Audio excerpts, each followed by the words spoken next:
Most people completely misunderstand what it actually takes to register a company in Palau. And because of that misunderstanding, they either assume it is a fast offshore shortcut, or they assume it is too remote and complicated to be practical for real businesses. But here's the surprising truth that almost nobody explains clearly at the beginning. There is no exact LLC structure in Palau, like there is in the United States. And that one detail changes everything about how you should approach this process. Because what people casually call a Palau LLC is usually referring to an international business company or similar corporate entity formed under the jurisdiction of Palau. And if you don't understand that early, you can easily make decisions that affect compliance expectations, banking eligibility, international tax treatment, and even whether your company is accepted by payment processors or global partners. But before we get into the technical steps, let's slow everything down and understand why Palau is even being discussed in global business conversations. Because registering a company in Palau is not just paperwork. It is part of a broader offshore and international structuring strategy used by entrepreneurs who operate across borders. Now imagine someone like Michael.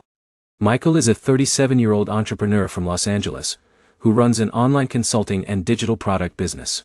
His customers are global, and he sells subscription-based services across multiple countries.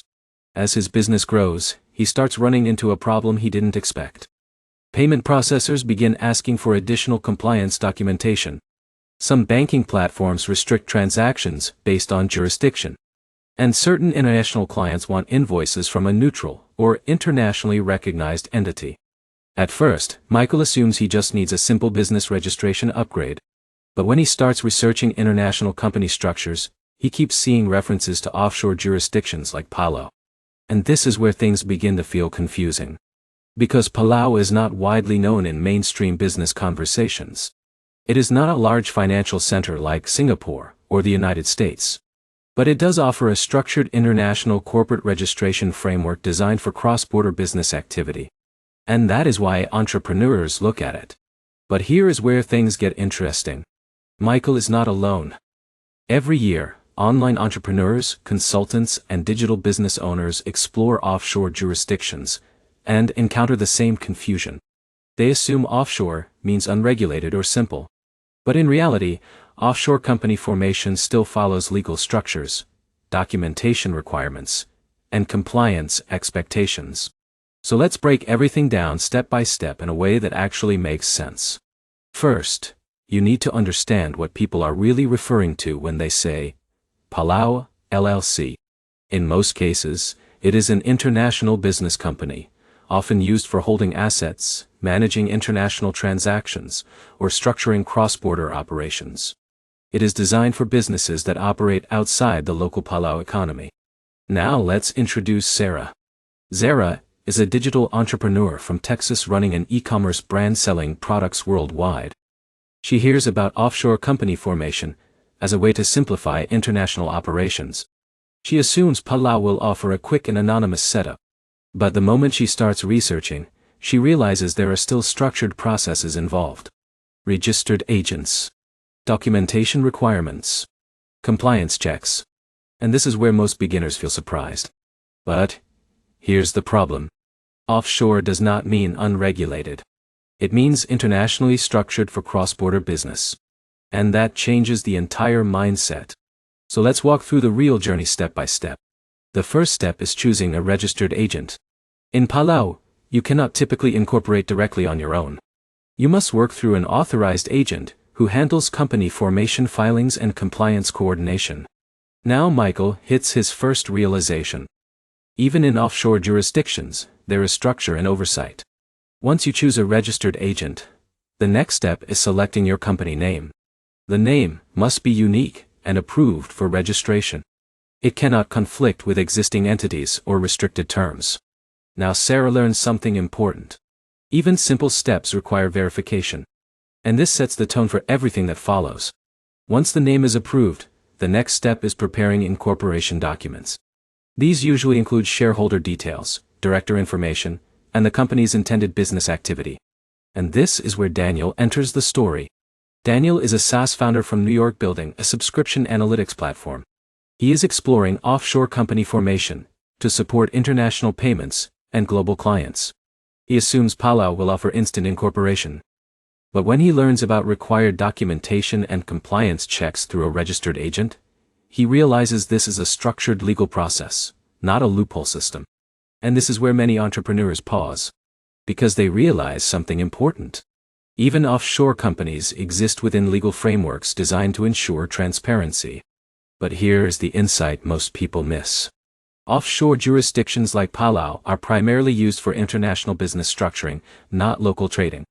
That means they are often used for holding companies, consulting operations, intellectual property management, and global service businesses. So once documents are prepared, the next step is filing incorporation through the registered agent. This is where your company is officially formed.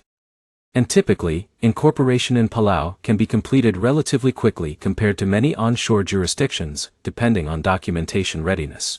Now Michael experiences his first sense of momentum. His company is officially registered. But here is where the illusion breaks. Because incorporation is not the end of the process. It is the beginning of compliance and operational setup.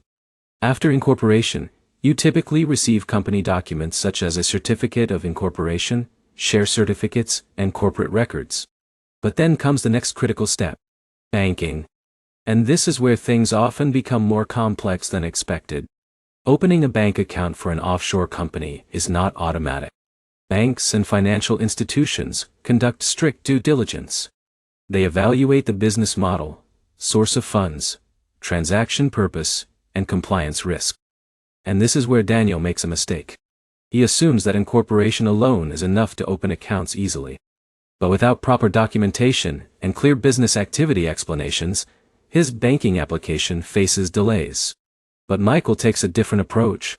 He prepares detailed documentation in advance. He clearly defines his business model, expected clients, revenue flow, and compliance structure. And because of that, his approval process is smoother. And this creates a key lesson. In offshore structures, clarity is everything. But here's where things become even more strategic. Why do entrepreneurs even consider Palau in the first place?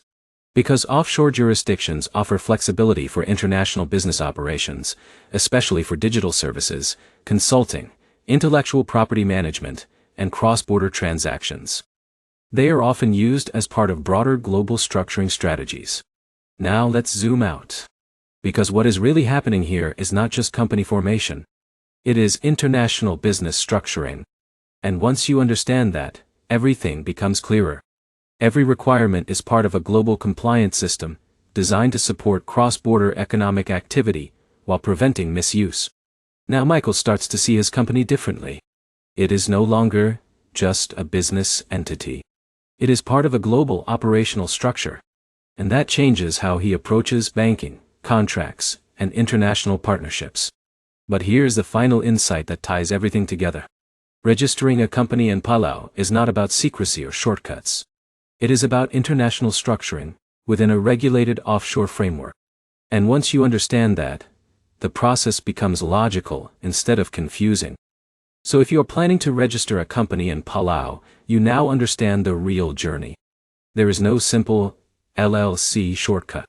There is a structured process involving registered agents, name approval, incorporation filing, documentation preparation, and banking compliance.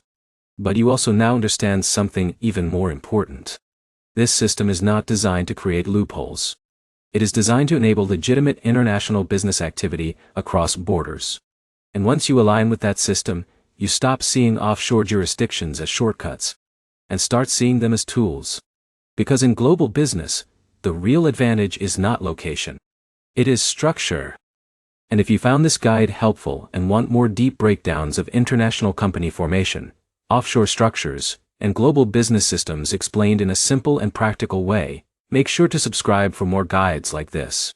Because the more you understand these systems, the more strategically you can build across borders. And in international business, strategy always starts with understanding.